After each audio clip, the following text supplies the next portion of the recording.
You are listening to and streaming More Perfect Union on KBLA Talk 1580. I'm Dr. Nii-Quartelai, and delighted to be in conversation with Zaire Calvin.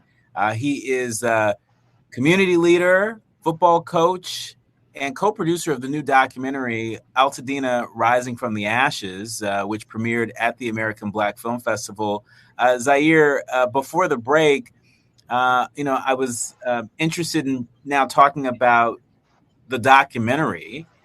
This film is described as following three childhood friends that are confronting loss and legacy and the fight to rebuild. Tell us a little bit about this film. Why did you decide to tell it that way instead of a straight documentary about the fire itself? I think it was so important to point out because I was the voice that spoke about the Black community and the heritage of Altadena, and people weren't aware of the prominent Black community that was in Altadena. So through my friends and talking about redlining and I'm sorry, is that you're talking about redlining and it was my way to give back, to heal and give back to the community through this documentary. And it was showing, how hard Black people worked to acquire what they had and what Black families look like. And to watch, I don't want to give it all away, but to watch, people, men of valor, Black men of valor who worked hard. And these are all friends in one small community that rose up to fight back for the community in real time. And then to show the pain and the horror of what it looked like. And then just to show the generations of Black families and how they're affected. And it was a key point to be able to show generations where you see the grandmother, the grandfather, every generation going down to the kids, so you can really see what Black families, how we really look instead of how we're always portrayed. Yeah. For our leaders, learners, and listeners that are outside of California, folks who've never been to Altadena, what do you want them to walk away understanding after watching this film? I want viewers to walk away understanding that Altadena is a historically Black community that was quietly nestled in the mountains of California, and that if our land is taken away, we will not have this land to pass down to our kids. No matter where you are in the United States of America, this is another place for Black people to have and to hold on to as a legacy in a community that's loving and was created by Black folks for the soul. Even though it's integrated and has every different race, it is a Black community that is here for us to have, and we're not willing to give it away. Zaire, in our remaining minute with you, how can people that are listening and streaming right now in the car, on their app, on YouTube, how can they actually help be a part of what you and so many others are doing to rebuild Altadena?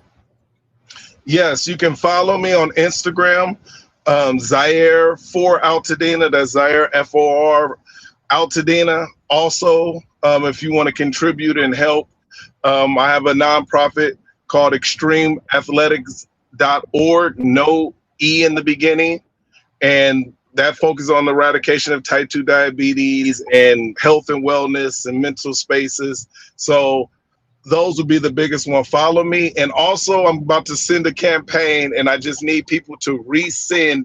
Follow me on Instagram and resend out this last campaign that will be against the utilities. That would be huge nationwide.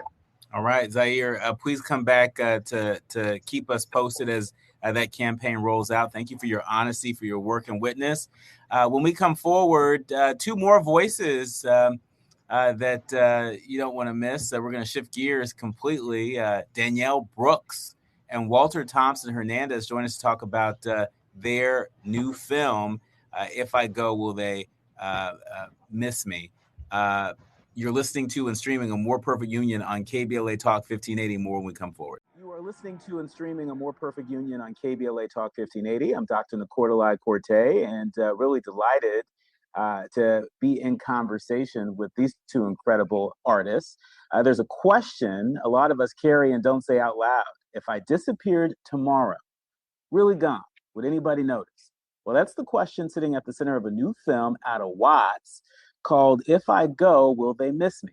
It's about a 12-year-old boy who turns his neighborhood into a whole mythology.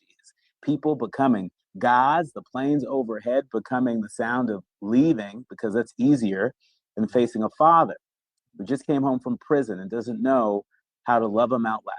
Sundance calls it a breakout. The Hollywood Reporter and Variety both reached for Barry Jenkins comparisons. The Martha's Vineyard African American Film Festival, they're buzzing about it. And so are some of the entertainment reporters right here at NABJ. Joining me, Danielle Brooks, the actress and executive producer carrying this film, along with Walter Thompson-Hernández. Welcome to the show. Hey. What an intro. Hey, that was good, bro. I was just going to say, man, what an incredible intro. Oh, my gosh. Right. You know, look, they don't call me doctor for no reason. I see. Danielle, let's start with you. You said that this film inspired you to go and direct your own short. What did you learn on this set that made directing feel possible? Oh, man, I think it was the belief that you can get it done. Watching Walter go from having a short film in Sundance, winning Sundance, to then having a full feature with, the caliber of actors that he's been able to grab, he was showing me that it was possible. And what got him to the finish line was believing that he could do it. And so I did it. I wrote, directed, started my own short film, and I'm excited for the world to see it. And now I'm submitting my first short film to Sundance. So thanks, Walter. I mean, this is incredible. Walter, I've got to ask you about one of the main characters in this film, Big Ant, who comes home from prison and pulls away from his son for being too soft. Mm-hmm. Where did you go to help construct this character, to direct Jay Alphonse, who does an incredible job, by the way? Where did you go? Where did you pull from in order to present this character that has he sort of lingers with us. He lingers with the audience even after the film is over. Totally. Jay Alphonse is an incredible actor. He's a thespian. He's all these wonderful things, right? I think there's a range to him. There's also like a rawness to him, an honesty in him that I've seen for years, and I've always been drawn to. I had to pull from so many different sources. I had to look, at my own childhood. I had to think about the men in my life growing up who would sometimes disappear for 5, 6, 7 years, and sometimes not come back, and sometimes come back. Some of them were incarcerated, some of them had other families, right? All these sort of things, right? So I had to sort of think about the sorts of like stories and narratives and mythologies that like I had to create when I was a child about these men, right? And thinking about Little Ant's character, of course he's gonna think that his dad, just like Odysseus, has been fighting, for like 12 years in Ithaca, right? Because he's learning about Greek mythology, so he's making these beautiful connections. So, yeah, I have to draw from a lot of personal experience, just understanding that a lot of the men who I knew growing up were like very loving and very complicated men, and so I had to create sort of stories and narratives to help me make sense of it all. And speaking of characters that linger with us, Danielle, Larita, she's weary, but she's also the linchpin that's really holding this family together without losing herself.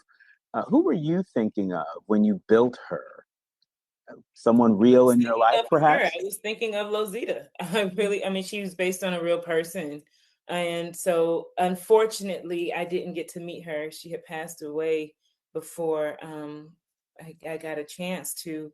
But Walter was really, really good friends with her. And so we had conversations, but it really became kind of an exploration of photos that captured me to help find her. Just how someone holds their mouth in a photo, how they are with their child, how they are, with her partner. There was a picture with her and Big Aunt. It's like I was just holding on to that. And then also like we shot in Watts. And so kind of grabbing from the women that I saw there, and from my own experiences. So I just leaned on a lot of different things to help me discover this character. But it truly, for me, was conversations I had with Walter and those photos, because I love photos. When I tell you, like when I was a student at Juilliard, I would go to 42nd Street Library, and they had this crazy archive of photos, like from 1900s, 20s, 30s, any place in the world. And I would just explore them, just sit there and like look at pictures all day to like grab something, because you can read a book all day, like you can. But so when he handed me those pictures, there was just so much information that I had gathered about who she was, and this quiet spirit that I could feel that she held a lot inside. And I could feel the love that she had for her children. It's just, it was that for me. Wow. I mean, and you go there with this character, this film. As I said earlier, it really lingers with us. But I want to talk about an idea in particular that lingers with us. That softness in a son is dangerous. It's real for a lot of people, for a lot of folks, particularly, in Black and brown households, though not exclusively. Walter, what did you understand now about why some fathers police tenderness? What do you understand now that you didn't understand before you brought this story to life? Totally. I think in some way... that's so good. I got to write that down. What a great question. I think in some way, right, in some version of that question, in a lot of men who police their boys, especially softness and tenderness, I think it comes from safety and protection in their minds, right? For a lot of these fathers, for like Big Ant's character, they think that if they have a soft boy, a boy who is not the hardest, right? Who is tender, who is all these, which I think are incredible qualities, right? That the world might be a little unsafe for them, right? So in some way, and it often feels misguided, but in some way, these are fathers who they are protecting and fulfilling a role to sort of harden their child so that the world won't damage. Sorry, save them before the world does, pretty much. Yeah, like get to them, teach them before the world teaches them. Right. Now I feel like a lot of us know, especially me at this age, right, where I was like, man, like, I was an introvert when I was right, as a child, I was that soft, quiet, curious boy, but like I had uncles and cousins who like would not agree with that behavior, right? So part of me lost that, right, and then I had to find it again, right? So I think for a lot of boys, and who like turn into men, there's a moment in our lives where we have to reclaim that again, and find that and know that it's okay to be that, and all these other things. So, and I think this movie does a really powerful job of doing that. I'm writing. Danielle, this film, you can write it down. You can also listen to the radio show and podcast, because we are looking forward to all the conversation that's going to come from the one that we're having now. But Danielle, this film, it's being called a Danielle Brooks we haven't seen before. What did you have to unlearn from past roles in order to get here? I don't even think it's about unlearning anything, to be honest. I think I've had the privilege of playing so many cool characters, but most of them have been very boisterous and big and huge in personality and loud and like spunky. But I feel like because we're complex people, and I think as an artist, you have to start with yourself. There's there's quietness in me too, and that I have not gotten to share and explore so much in characters. And so that was exciting to me to get to show a softer side of I guess myself through character.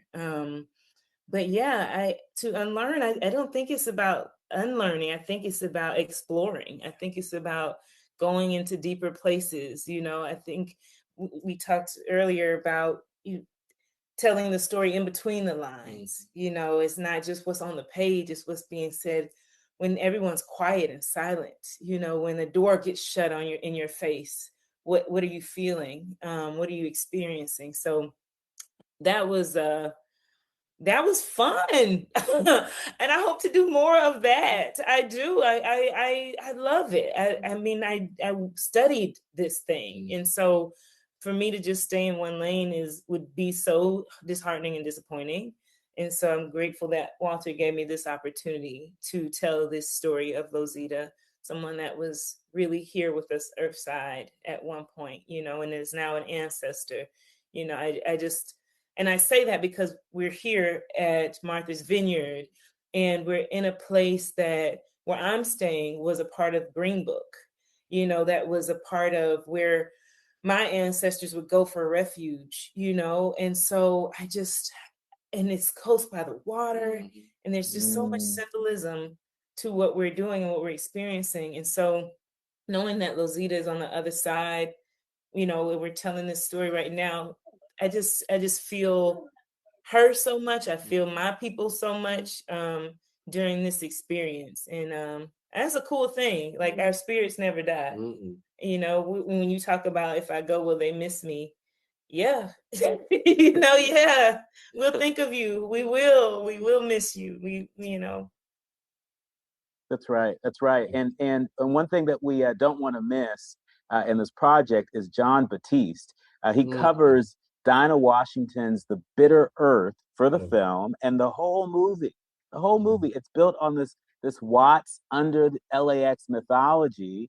As I mentioned earlier, kids as gods, planes as departure. I've got to ask you, Walter, what do you want people carrying out of the theater, not just feeling in the seat?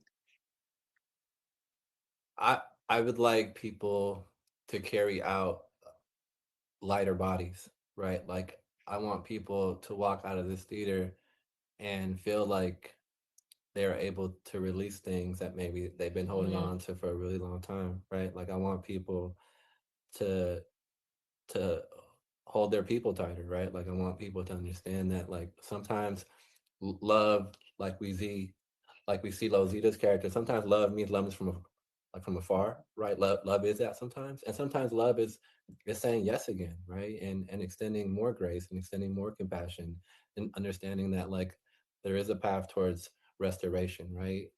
And it's complicated and it hurts and it's heavy, but I think it's a beautiful path, and I think there's always hope. I think everything that I work on, every character has a hope inside of them. That, like, there's light in all of us, and I'm really excited about people hopefully walking out with more of that. Well, there's definitely lots of doses of hope in this film. In our remaining minute, Danielle, I want to give you the final word here. Who's really asking, if I go, will they miss me in the story? Is it the boy? Is it the father? Or something bigger about how Black men go missing from families and are remembered or not? I think it's what you want to take from it, to be honest. I think when I watch, and I can't wait to watch again tonight, I think it's for everyone. I think it's, if I go, will they miss me? I think it's not just about life or death, but it's also like within Lozita and Big Ant's relationship. If I go, will they miss me? If I let go of things, will they miss the old me? Like, so many directions in which you can take this. So I'm excited, more so excited to hear from the people, the audience, what they take, versus me telling them what they should take. I'm excited to hear their own take, because everyone we speak to has been moved by this. We've seen it. People are just, like you said, I think people are becoming lighter and releasing things. And so, yeah, I'm going to let the audience take on whatever that is for them. I think that's why you really did it that way. Beautiful. That's right. Yeah. Well, we can't wait to see it as it opens up across the country. Danielle Brooks, the actress and executive producer of this film, as well as Walter Thompson-Hernández, the writer of this film. Thank you both for your work and your witness and for being honest with us about this beautiful work. If I Go, Will They Miss Me opens up in Los Angeles September 11th and rolls out nationwide in over 30 markets September 18th. Whoever you're holding on to, waiting to hear from, go see this one with them. You've been listening to and streaming A More Perfect Union on KBLA Talk 1580.